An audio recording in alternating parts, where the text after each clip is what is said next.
আসসালামু আলাইকুম, আপনারা সবাই কেমন আছেন? আজকে মাছ ভুনা করব, তার জন্য পেঁয়াজগুলো ভেজে নিয়েছি। এখন হলুদ মরিচ দিয়ে দিলাম, লবণ।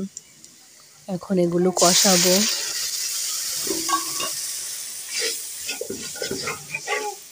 এই যে কষানো শেষ, লাল লাল করে কষিয়ে নিয়েছি পেঁয়াজগুলো।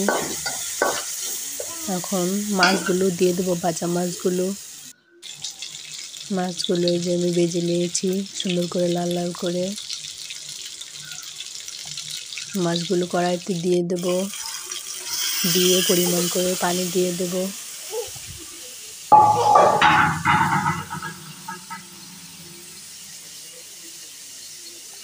এখন একটু জাল করে নেব।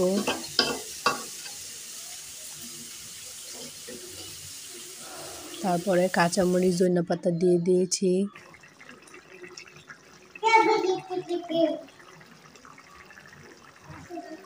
এই যে দেখেন, শীতের মধ্যে ধনিয়াপাতা ছাড়া কিছুই ভালো লাগে না।